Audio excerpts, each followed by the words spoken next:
power transformers for a living. And that's my beautiful wife, Rebecca. And those are my awesome piano-playing kids, Marty and Sally. Marty and Sally participate in every part of our real estate adventures. And they have their own website showing off their early accomplishments at marty&sally.com. I never miss an opportunity to show them off. That's not a money-making thing. It's just their videos. Who am I? Jake of all trades, master of some. I have my master electrician license, a Class A combo air conditioning license, and a lot of random trade experience.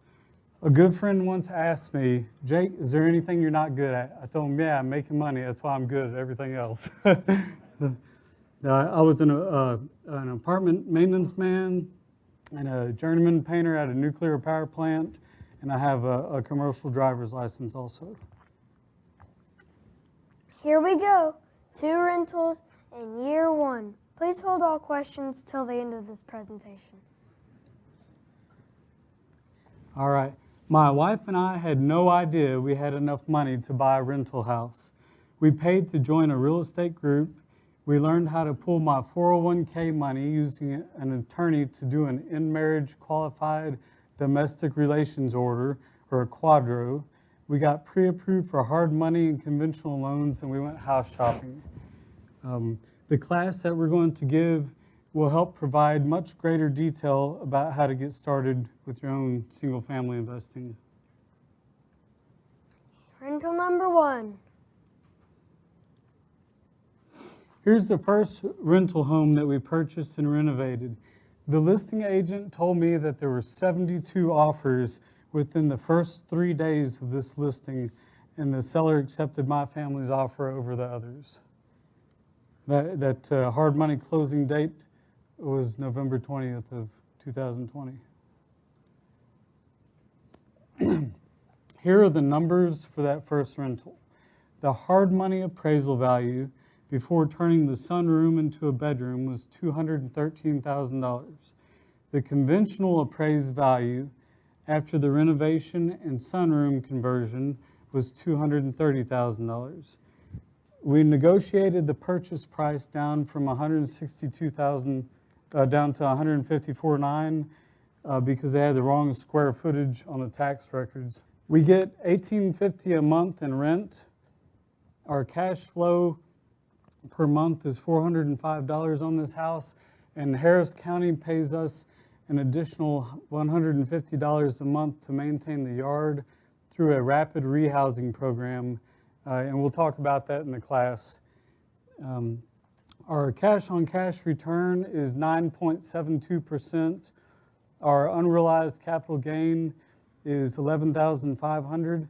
These weren't killer deals, but we wanted to get in and get started rather than sit and wait and not do anything at all. So we're very happy with this.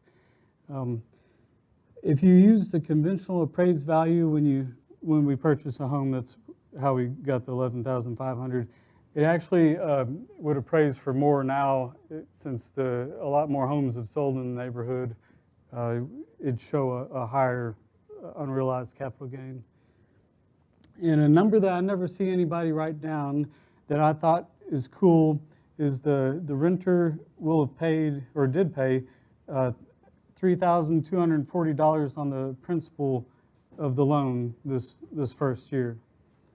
And that's a 6.48% return on my cash out of pocket, in addition to the unrealized capital gain and the cash flow. Here are more before and after pictures of our first renovation. So we converted this sunroom into a 4th bedroom. We got rid of this outside door and just put wall there, and had to add an air conditioning vent and an interior door on the other side leading into the rest of the house. We added a door to the backyard and recessed lighting. Yeah, there's the door that we added right there. In this house, somebody had started the renovation, and I guess they were trying to do it on their own, And one of them got coronavirus and died, and the other got cancer and died. It was a family, and then the relatives didn't want to finish it. So we painted that fireplace brick.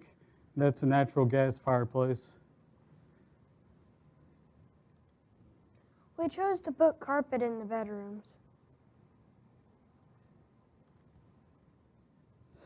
And those little track steers from Home Depot are a blast to drive. We rented that. It was $400 for 24 hours with a $200 deposit. They're really easy to drive. You have one stick for driving and one for the bucket. That is the master bathroom.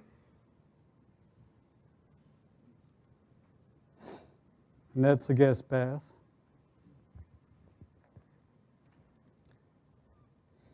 So my family and I cleared the brush from this backyard. There was a ton of poison oak on the fence, and I got covered in it at least 3 or 4 times. Marty got covered in it once too.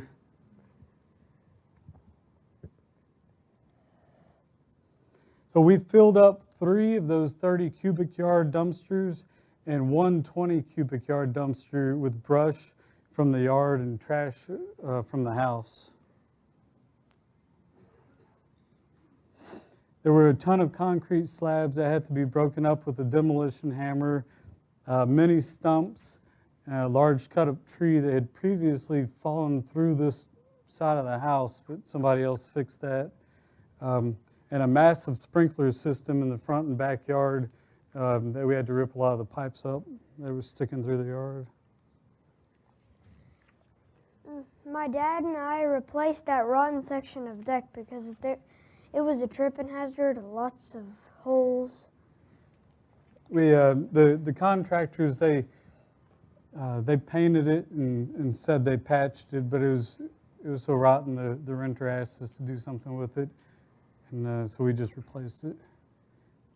Marty and I did that. And that backyard's right at 17,000 square feet. It's a pretty good sized backyard. The Texas freeze of February 2021. The February freeze destroyed our first rental house before the renter had finished moving in. We had to do much of the work ourselves because we couldn't wait around and lose our first renter. There weren't a lot of available contractors. We were able to find one sheetrock guy willing to work nights and weekends to help us get this house working again. And Marty and I fixed the plumbing. We'll go over more freeze details in the class, but I'll tell you that the freeze only spared one room. Here is a picture of some of the damage caused by the broken pipes. You got it good. Going for broke. Rental number 2. All right, we waited 4 months for this house to go through probate court so the 2 daughters of the owner could inherit the house and sell it to us. This house is in the same neighborhood as the first house, which is very convenient. The numbers on this house are about the same as on the other house. So $330 cash flow, a 9.4% cash on cash return, 25,800 unrealized capital gain. I'll put the formulas of how I came up with the numbers up here.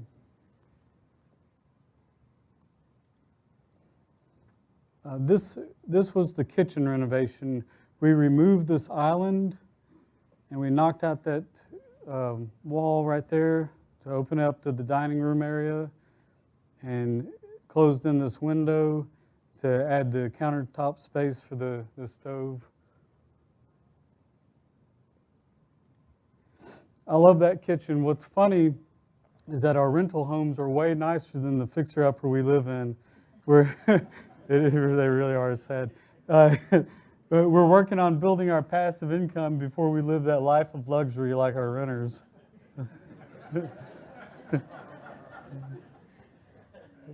That's the guest bathroom. We added mini blinds after these pictures were taken. In this house, when we first got it, it was completely full of dead roaches. It was pretty gross. On the right is the load center that me, my wife, and kids installed. I'd never done it before, so I really wanted to do this part of it myself. It actually, for the 200 amp 40 circuit overkill that I did, it ended up costing us double, $3,000 instead of $1,500 for somebody just to replace the box. But we had fun doing it. We scheduled a center point to come level this little transformer in the backyard, and we also pressure washed the entire fence. You can pressure wash a thin rotted fence and it comes out looking really nice.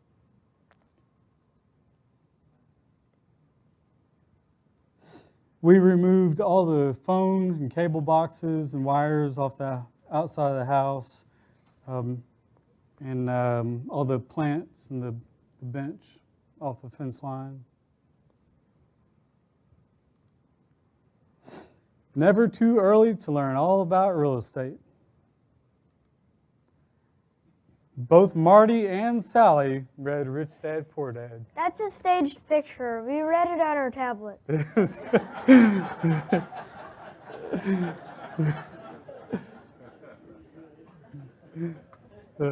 So what's next for us? More reading. I have about 15 real estate related books lined up to read, including Who Not How, How to Win Friends and Influence People. This is the one you're reading. Marty's reading that one right now. The Multifamily Millionaire, Me. etc. and listen to more real estate podcasts. Finish the members Get Total Wealth video library. There are a lot of good videos in the Get Total Wealth video library. I've just finished the one on hard money loans. And they talk about stuff like transactional loans that you can use if you're wholesaling it. Wholesaling, sorry. Anyway, I have a lot to learn. I don't know about it yet. Let's see. Create more out-of-pocket money with my W-2 job overtime. Learn more about creative financing, purchasing options like subject to, owner finance, 80-10-10, HELOC, short-term rental arbitrage, lease with option to buy, etc. And I'm not saying that I'll do all those, but I want to know about all those just to have more options. Learn QuickBooks, learn how to wholesale, learn about glamping. I didn't know what that was. I just learned that was glamorous camping. And learn about short-term rentals with Airbnb and providing self-storage, and figure out how to meet more real estate investors and partner with people to do more deals and buy another single family or duplex to renovate and rent ASAP. And that's why we're up here, to meet people and expand our knowledge and our contacts. And this isn't easy for me. I get stage fright real bad. That's why he's up here. In case I pass out, he keeps going.